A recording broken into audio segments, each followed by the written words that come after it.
Hurmatli Maqsad Travel kuzatuvchilari, biz Marhamat Quva tur paketimizda sayohat qilishda davom etamiz. Navbatdagi mavzuimiz Quva dengizi nomini olgan, xos chiroyga, yashillikka, go'zallikka ega bo'lgan Karkidon suv ombori hisoblanadi.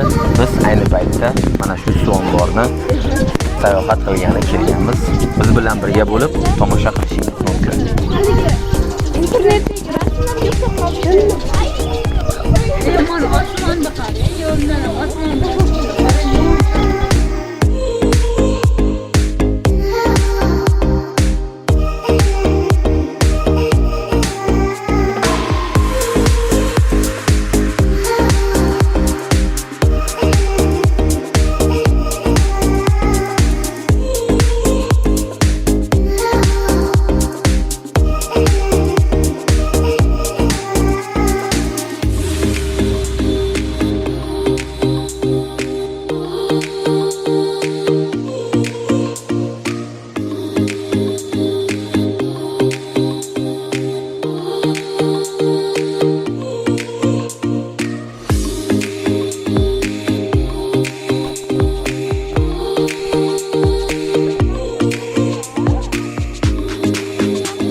Karkidon suv ombori 1967-yilda qurilgan.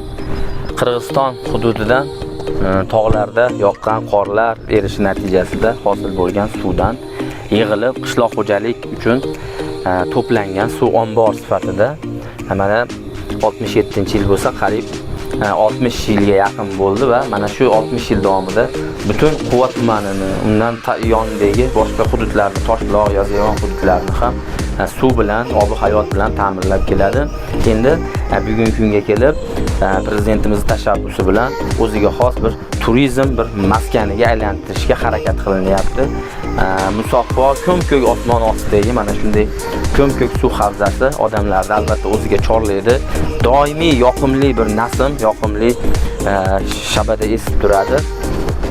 Keyin odamning kayfiyati ko'tariladi. Bu yerda bemalol suv bilan bog'liq o'sha o'yinlar, katamaranlarda suzish mumkin yoki tashqarida alohida basseynlar bor, sport maydonlari bor va istagan ovqatlarini bu yerda tayyorlashib sayohatchilarimiz dam olishlari mumkin va sizda mana shu yerga kelish istagi paydo bo'lsa, albatta bizga murojaat qiling. Maqsad Travel sizning xizmatingizda bo'ladi.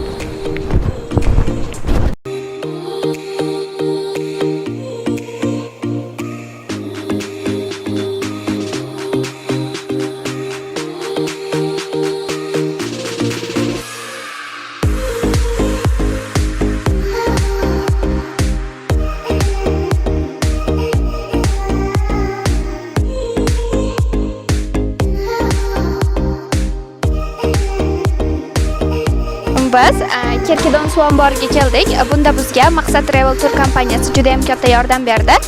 Kelajakda bu jamoaga juda ham katta zafarlar tilab qolamiz. Mana ko'rib turganinglardek shunaqa chiroyli joylarda kelib dam olyapmiz. Hammalaringga tavsiya qilib qolaman. Maqsad Travel jamoasi juda ham ajoyib. Bugun biz Maqsad Travel sayyohlik agenti bilan birgalikda Quva tumani Karkidon suv omboriga keldik. Bu yer juda ham go'zal, xuddi o'zimni dengizda o'tirgandek his qilyapman. Hammamiz juda ham xush, a'lo kayfiyatdamiz. Maqsad Travel jamoasiga rahmat. O'zsanam kim suvga qosinda paridek o'ltirur, g'oyati nozikligin suv bilan yutsa hayot bir ne'mat, u mo'jizalardan iborat. Ushbu mo'jizalarni ko'ra olishimizda bizga yordam bergan Maqsad Travel Tour kompaniyasiga katta rahmat aytamiz.